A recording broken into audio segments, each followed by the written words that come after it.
Chairman سے پہلے یہ D G port and shipping تھے، تو ان کو بھی تجربہ اب 3 ساڑھے 3 4 سال کا ہو گیا ہے اس فیلڈ میں. اور آخر میں last but not the least اور موسٹ امپورٹنٹ، حضرت محمود مولوی صاحب میرے بھائی بھی ہیں، اور پہلے دن سے کیونکہ ان کی بڑی ایکسپرٹیز ہے اس فیلڈ میں. ایک زمانے میں یہ ان کی اپنی شپنگ کمپنی بھی تھی اور اپنے جہاز بھی تھے، اور انہوں نے بورڈ میں سرو کرنے کے بعد زبردست ہماری ہیلپ کی ہے پورے سیکٹر کی. اور میں آپ کو کچھ ایگزامپلز دوں گا جس سے میں آپ کو بتاؤں گا کہ محمود مولوی صاحب کی انوالومنٹ سے ملک کا ڈائریکٹ کتنا فائدہ ہوا ہے، کتنے 100 کروڑ روپے بچے. ایک کام اگر یوں کر رہے تھے تو اتنا نقصان ہونا تھا، اتنا خرچہ ہونا تھا، اور یوں کیا تو کتنا فائدہ ہوا. اور پھر پرائم منسٹر صاحب نے ان کو ایس اے پی ایم آن میری ٹائم بھی تعینات کیا. سو مولوی صاحب کا بھی ایک بہت بڑا رول ہے. دیکھیں جی 3 سال جب ہم آئے تھے تو جب میں نے اوتھ لیا تھا، جیسے کل آپ سے بتایا بھی اور آپ کو پتا بھی ہے، سیکنڈ بیچ تھا. پہلے بیچ میں ہم نہیں تھے. 3 ہفتے بعد ایک سیکنڈ بیچ آیا تھا. تو پرائم منسٹر صاحب نے ہمیں کہا کہ آپ کے پاس 2-3 ہفتے ہیں، آپ سارا کچھ سمجھ لیں. یہ میرے لیے بالکل نیا سیکٹر تھا، اور اکثر جب میں بیٹھ کے جب ملتا تھا لوگوں سے، ایون بیفور اوتھ لینے سے پہلے بھی اور اوتھ لینے کے بعد بھی، اور آج تک بہت ساری چیزیں آدمی سیکھتا ہے. تو بڑی ساری ٹیکنیکل چیزیں تھیں جو کہ کراچی میں رہتے ہوئے ہمیں نہیں پتا کہ سمندر میں ہوتی ہیں، اور جو اسپیسیفک کور کر رہے ہیں لوگ اس سیکٹر کو، وہ بھی سیکھ رہے ہیں. بیکاز انسان ہمیشہ سیکھتا ہے. یہ کانسٹنٹلی اتنا بڑا فیلڈ ہے، کانسٹنٹلی انسان سیکھتا ہے. اور آگے جانے سے پہلے یہ بھی بتا دوں کہ اس منسٹری کے بارے میں مشہور کیا تھا کہ یہ بہت بڑا کھانچا منسٹری ہے. لیٹس بھی سچ بات کریں، اتنی کوئی سیریسنس تھی نہیں. بیکاز ایک ٹرمینالوجی ہوتی ہے جو کہ میں نے آ کے وزیر بننے کے بعد ہی سیکھی. اسے کہتے ہیں، نیوی کی زبان میں کہتے ہیں سی بلائنڈنس. سی بلائنڈنس کا مطلب یہ ہے کہ سمندر میں لوگ شاید گھومنے چلے جاتے ہیں، جہاز جا رہا ہے دیکھ لیتے ہیں، لیکن اس کے پیچھے کیا کیا چیزیں ہوتی ہیں لوگوں کو پتہ نہیں ہے. اور افسوس ہے کہ پاکستان میں اس سیکٹر کو پرائم منسٹر عمران خان صاحب سے پہلے شاید کسی نے اتنے غور سے دیکھا بھی نہیں، سوچا بھی نہیں. انہوں نے کہا جی لگا دو منسٹر، بس ٹھیک ہے، مال آ رہا ہے، مال جا رہا ہے. یہ نہیں سوچا کہ اس کو انہینسمنٹ کیسے ہو سکتی ہے، اس کو بہتر کیسے کر سکتے ہیں.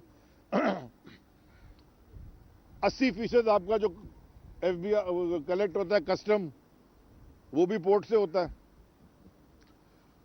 آپ کی 80% ایکسپورٹ یا امپورٹ یا ٹریڈ وہ بھی پورٹ سے ہوتی ہے.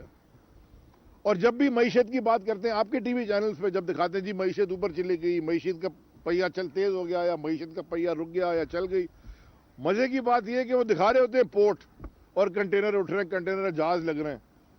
یہ ضرور دکھاتے ہیں معیشت کی جب بات کرتے ہیں، لیکن اس کے پیچھے کیا انٹیل کرتا ہے لوگوں نے اس کے اوپر کوئی توجہ نہیں دی. تو پہلی چیز جب ہم آئے تو جب ہم نے ریسرچ کی تھوڑی، تو ہمیں ایک لفظ سیکھا، بلو اکانومی. جب اس کے اوپر ریسرچ کی، ورلڈ بینک کی سٹڈیز پڑھی، تو بلو اکانومی ہر وہ چیز ہے جو کہ سمندر اور کوسٹ سے ڈائریکٹلی ریلیٹ کرتی ہے، اکنامک ایکٹیویٹی جنریٹ کرتی ہے. تو آپ کے پورٹس ہو گئے، بلو اکانومی کا حصہ ہے. جہاز رانی ہو گئی، بندرگاہ کے بعد جہاز رانی ہو گئی، شپنگ بلو اکانومی کا حصہ ہے. آپ کو پتا ہے کہ آپ کی انڈسٹری، ساری دنیا بھر میں انڈسٹری لگتی ہے سمندر کے قریب تاکہ کاسٹ کم ہو ٹرانسپورٹیشن کی. تو پورٹ قاسم انڈسٹریل پورٹ ہے. اور ایک زمانے میں جب کے پی ٹی ڈیسائیڈ ہوا تھا تو کے پی ٹی بھی ایک ٹریڈنگ انڈسٹریل پورٹ ہی تھا. وہ اور بات ہے کہ ہم نے اتنے سالوں میں جو کے پی ٹی کی انڈسٹریل لینڈ بننی چاہیے تھی، جہاں انڈسٹری لگنی چاہیے تھی، یا جہاں پہ اور کچھ ہو سکتا تھا، وہ سارے انکروچمنٹس اور قبضے ہو گئے. جتنا ہائیڈرو کاربن آتا ہے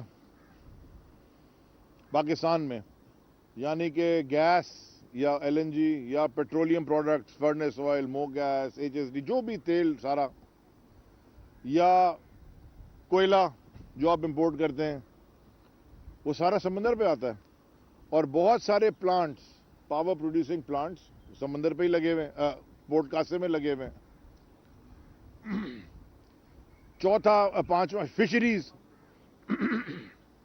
دنیا میں جنگیں ہوتی ہیں فشرنگ سیکٹر کے اوپر. جو انگلینڈ کا فرانس کے ساتھ سب سے بڑا چیلنج ہے, جو ایشو ہے بریگزٹ میں, وہ فشنگ رائٹس کے اوپر ہے. اور آپ کو یاد ہوگا جنگیں ہوئی ہیں اس کے اوپر, فشنگ رائٹس پہ, کہ یہ ٹیریٹری ہماری فشنگ کی ہے اور یہ ٹیریٹری آپ کی فشنگ کی ہے. کیونکہ باؤنڈری سمندر میں ڈیفائن کرنا مشکل ہے. یہاں تو آپ فینس لگا دیتے ہیں نا, سمندر میں تو نہیں لگا سکتے. اکثر پکڑی جاتی ہیں ہماری کشتیاں, وہ ذرا سا ادھر چلے گئی, وہ انڈین والے بارڈر انڈیا پکڑ لیتے ہیں, اور ہم بھی انڈین کی کشتیاں بہت ساری پکڑ کے ریسٹ کرتے ہیں جو ہماری طرف آ جاتی ہیں. تو fisheries is a big sector. Array Vietnam کی فشریز ایکسپورٹ $9 بلین پہ پہنچ گئی ہے. ہم ابھی 500 پہ ہیں, کیونکہ 2008 سے وہ ڈیپ سی فشنگ پالیسی کے ایشوز تھے, وہ ہم نے, وہ میں آ رہا ہوں آگے. So fisheries is a big sector. اور یہ جو شہر ہے جس کا نام کراچی ہے, وہ پہلے کولاچی تھا, وہ مائی کولاچی کی ساری تاریخ آپ کو پتا ہے. یہ سارا فشریز کا سیکٹر تھا. بلوچستان کا ابھی بھی جو پوری کوسٹل اکانومی ہے, وہ ہوٹل سے اور کوسٹل ٹورزم سے نہیں چل رہی, وہ فشری سے چل رہی ہے. اور یہ آخری سبجیکٹ جو میں کہتا ہوں, کوسٹل ٹورزم.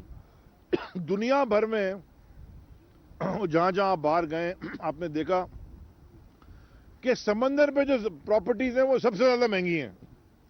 بیچ فرنٹ, جب اشتہار آتا ہے نا, بولتے بیچ فرنٹ پراپرٹی, اس کے 50% زیادہ ہیں بولے پیچھے والے گھر سے. ہمارے بیچ فرنٹ پہ ماشاءاللہ ساری انکروچمنٹس کر دی گئی. ہمارا بیچ فرنٹ تباہ ہے.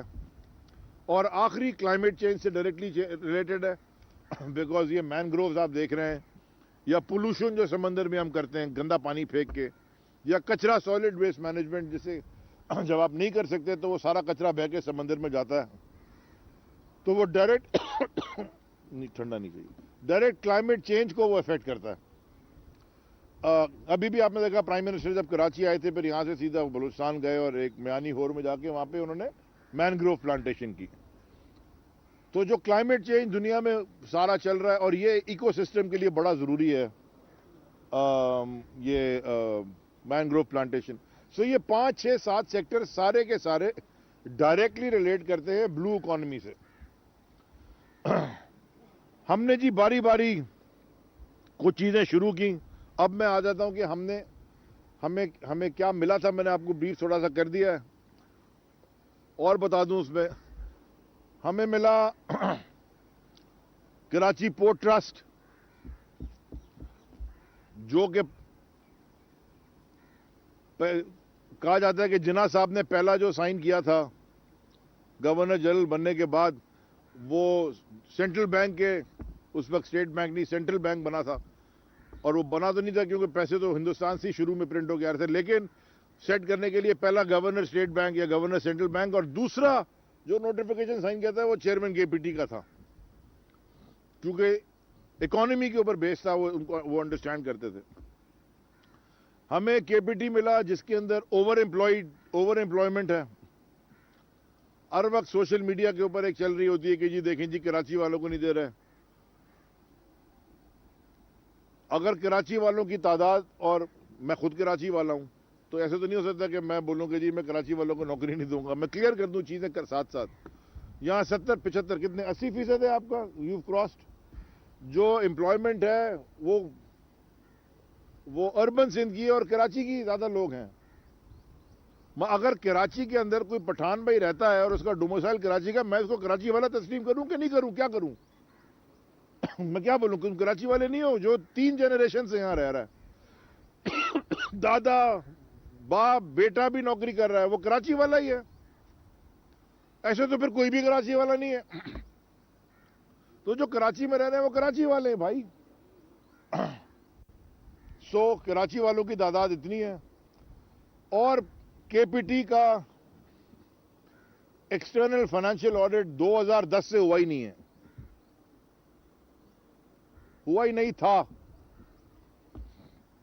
تو اگر آ کے یہ کہہ دیں کہ جی ہم نے اتنا فائدہ کیا اتنا نقصان کیا, جی مان لیتے ہیں آپ کی بات, یہی کہہ سکتے ہیں نا, مان لیتے ہیں, کیونکہ کھول کے تو دیکھا ہی نہیں کہ جو وہ کہہ رہے ہیں ٹھیک ہے کہ نہیں ٹھیک ہے.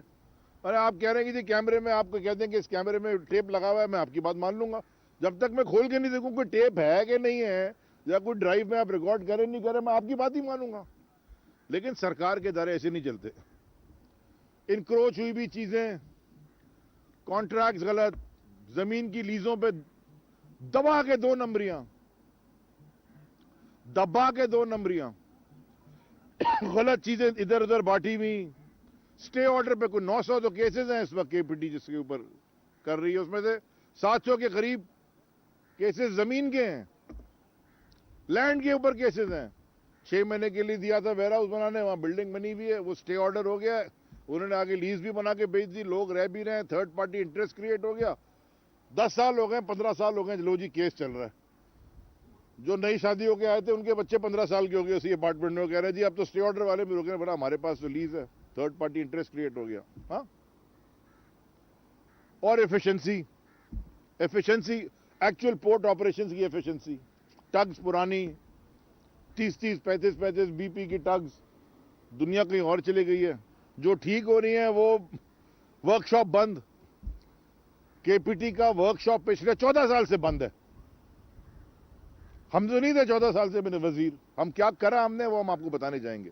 14 سال سے ورک شاپ بند ہے, چھوٹے چھوٹے کام کرتے ہیں, 1302 بہانے آپ کو دے دیں گے اس لیے بند ہے. یہ کوئی نہیں بتائے گا کہ چل کیسے سکتا ہے, مگر بند ہے. اس کے بعد آ جائے پورٹ قاسم. اب پورٹ قاسم اس وقت پریمیئر پورٹ بن گیا ہے پاکستان کا. وہاں بھی زمینوں میں انڈسٹریل اسٹیٹ بانٹی ہوئی, لوگوں نے پوری پیمنٹ کی, ان کو زمینیں نہیں ملی ہوئی. پانی میں زمینیں بیچی ہوئی ہیں. آپ آئے, آپ نے پیمنٹ کر دی, زمین ہو گئی, کاغذ ہو گیا, بولے سر زمین کہاں ہے, بولے وہ تو ابھی ریکلیم کریں گے. وہ 20 سال سے گھوم رہے کاغذ لے کے کہ یار ابھی کیا ہو گیا. لوگوں نے دونوں طرف سے 10% 15% دیا اور سٹے آرڈر لے لیا. اب 200-300 ایکڑ پہ بیٹھے ہوئے ہیں, انڈسٹریل لینڈ, کوئی ایشو لگا کے سٹے آرڈر لے لیا, بیٹھے ہوئے. ایک صاحب 500 ایکڑ پہ بیٹھے ہوئے ہیں, 500 ایکڑ پہ سٹے آرڈر ہے. آپ ان سے پوچھیں گے تو ایسا لگے گا یہ بالکل ٹھیک کہہ رہے ہیں, آپ پورٹ قاسم سے پوچھیں گے آپ کو ایسا لگے گا بالکل ٹھیک کہہ رہے ہیں. دونوں ہی ٹھیک کہہ رہے ہیں, تو پھر سولوشن کیسے ہے؟ 2008 سے ان کا بھی فائنینشیل آڈٹ نہیں ہوا تھا. ایچ آر کے ایشوز ایک کے بعد ایک آدمی 3 چارجز پہ بیٹھا ہوا. میں سوچوں کہ میں وزیر ہوں اور مہینے کا خرچہ نہیں چل رہا, اور صاحب آ رہے ہیں جتنے کی کفلنگ لگائے ہوئے ہیں اتنا میری تنخواہ ہے مہینے کی. ماشاءاللہ بڑا مزہ آیا سب کو یہاں پہ, بالکل سچ بات بولوں گا, جھوٹ نہیں. پی این ایس سی, کیونکہ پی این ایس سی ایک پبلکلی ٹریڈڈ ادارہ ہے, مانے کہ 13% اس کا اسٹاک ایکسچینج میں ٹریڈ ہوتا ہے, تو آڈٹ اس کا ہر سال ہونا ضروری ہے, ہوا ہے. اور ریلیٹیولی ان دونوں آرگنائزیشن سے مینجمنٹ بہتر ہے, ریلیٹیولی بہتر ہے. لیکن اپنے کیا پوٹینشیل پہ کام کر رہا ہے؟ نہیں, بالکل نہیں کر رہا. جتنا پوٹینشیل ہے اس کے میرے خیال میں 20% پہ کام کر رہا ہے, اور میں بڑا جنرسلی آپ سے بات کر رہا ہوں. اس کے بعد آ جائیں اور ادارے تھے, Kufa, Korangi fish harbour authority, جو کہ ڈیپ سی فشنگ ہے آپ کی. وہاں کوئی کام ہی نہیں ہوا, وہاں بھی زمینیں بٹی ہوئی, کچھ زمینوں پہ قبضے کروا دیے گئے. اور کب سے وہاں ایم ڈی نہیں تھا؟ 10-12 سال سے ایم ڈی کوئی نہیں تھا وہاں, ایم ڈی کوفا ہی نہیں تھا, بس ہی چل رہا تھا. بورڈ ہی نہیں تھا, کوئی بورڈ, ہم نے بورڈ بنایا, بورڈ بھی نہیں تھا وہاں پہ, بس چل رہا تھا. 2015 سے بورڈ نہیں تھا. آ جائیں آپ پھر ایک پی ایم اے, پاکستان میری ٹائم اکیڈمی, جہاں پہ آپ سیلرز اور سی فیئرز ٹریٹ کرتے ہیں.